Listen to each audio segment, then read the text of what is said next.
हमारे शास्त्रों के अनुसार जीवन को 4 चरणों में बांटा गया है। ब्रह्मचर्य आश्रम, गृहस्थ आश्रम, वानप्रस्थ आश्रम और संन्यास आश्रम। और प्रत्येक चरण का अपना एक अलग महत्व भी बताया गया है। समाज में कई संस्थाएं हैं जो कि ब्रह्मचर्य की विशेषता पर बल देती हैं, लेकिन जब ब्रह्मा कुमारीज की बात आती है तो आपके यहाँ आने वाले फॉलोअर्स को गृहस्थ में भी ब्रह्मचर्य अपनाने को कहा जाता है और भाई बहन बना दिया जाता है। इस पर आप क्या कहेंगे? देखिए, जैसे आपने कहा कि एक विवादित मुद्दा है, मैं तो कहूँगा जैसे कि ये संस्था के ऊपर एक टैग लगाया गया है। जब से ये संस्था चालू हुई है कि यहाँ जो भी आता है उनको भाई बहन बना दिया जाता है।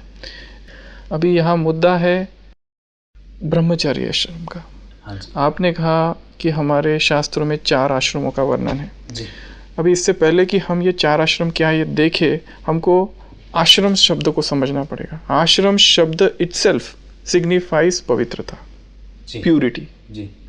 तो सबसे पहला आश्रम जो कहा हुआ है वो है ब्रह्मचर्य आश्रम, कि जिसमें ऐसा कहा जाता है कि व्यक्ति उस समय विद्यार्जन करना होता है उसे। हाँ। इसके लिए उसके लिए ब्रह्मचर्य की आवश्यकता है, उसके लिए एकाग्रता की आवश्यकता है।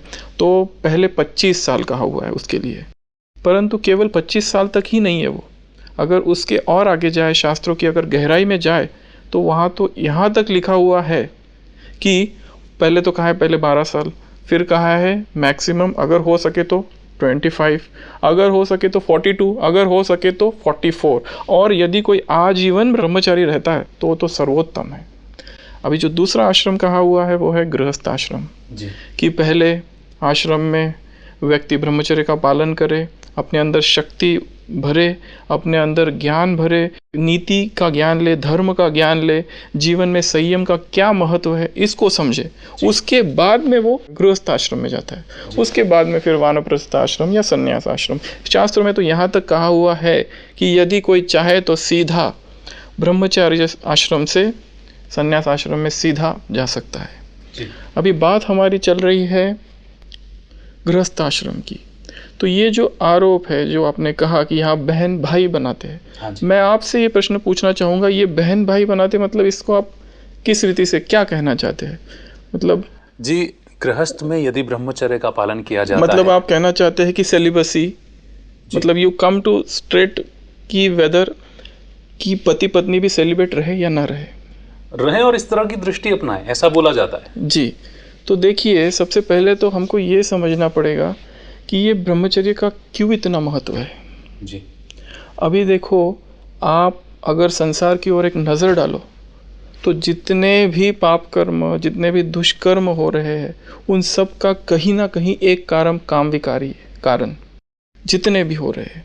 अब ये काम विकार ऐसा है कि सबसे ज़्यादा देहभान इस विकार की वजह से आता है, बॉडी कॉन्शियसनेस इस वजह से आता है ना। अगर हम इस समय को देखें, ये समय जो चल रहा है कि जिस समय इस धरती पर परमात्मा स्वयं आकर राजयोग का ज्ञान दे रहा है जी।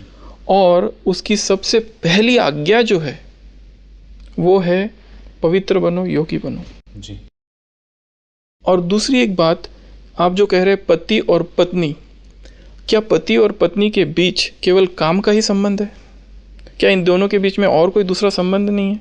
शास्त्रों में तो यहाँ तक लिखा हुआ है कि स्त्री जो है एक पवित्र नारी, सारे तीर्थ उसके चरणों में है।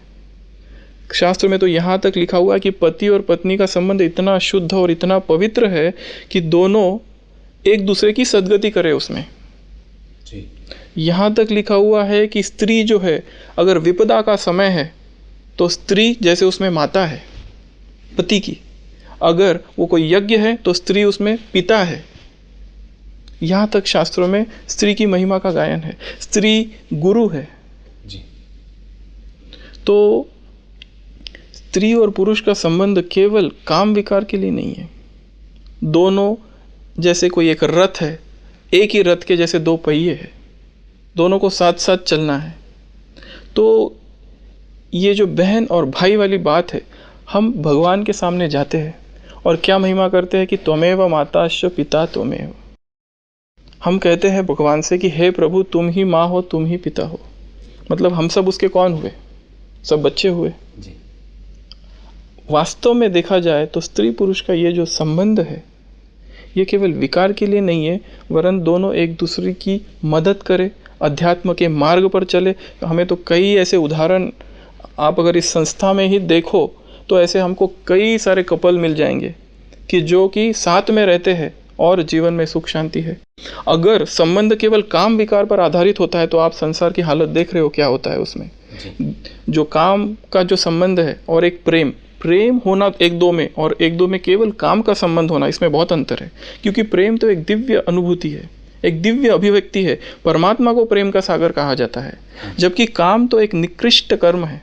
अगर दो व्यक्तियों में प्रेम है तो ही वो लंबा समय साथ चल सकते हैं। अगर उनका संबंध केवल काम पर आधारित है तो उसमें बहुत सारी इच्छाएं होती है, बहुत सारी एक्सपेक्टेशंस फुलफिल नहीं होती है।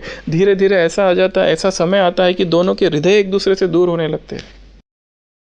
असंतुष्टता आ जाती है जीवन में, हलचल आ जाती है, क्योंकि एक विकार आने से फिर बाकी सारे ही विकार आ जाते हैं। आपकी बातों को डॉक्टर सचिन जब हम विवेकपूर्ण रीति से सुन रहे हैं, समझ रहे हैं, तो स्पष्ट हो रहा है कि शास्त्रों में भी ब्रह्मचर्य की महिमा है और आश्रम शब्द जैसे आपने समझाया कि पवित्रता का ही प्रतीक है, मगर कहीं ना कहीं हमसे समझने में भूल हुई है। दोस्तों, ब्रह्मचर्य के उदाहरण तो हमारे देश में भी अनेकों मिल जाएंगे। अगर गांधी जी की बात करें तो गांधी जी ने भी पहले ब्रह्मचर्य व्रत का पालन किया, उसके बाद वे देश को आज़ाद करने के आंदोलन में लग गए। उन्हें महात्मा की उपाधि मिली और वे राष्ट्रपिता बन गए। श्री रामकृष्ण परमहंस मां शारदा के साथ विवाहित होते हुए भी उन दोनों ने ब्रह्मचर्य व्रत का आजीवन पालन किया। तो ये तो हम पर निर्भर करता है कि हम किससे प्रेरणा ले सकते हैं। और जैसा डॉक्टर साहब ने कहा कि हमें ब्रह्मचर्य व्रत को एक बार ट्राई करने की जरूरत है, बजाय इसके कि हम लोगों के कहने और सुनने में यकीन।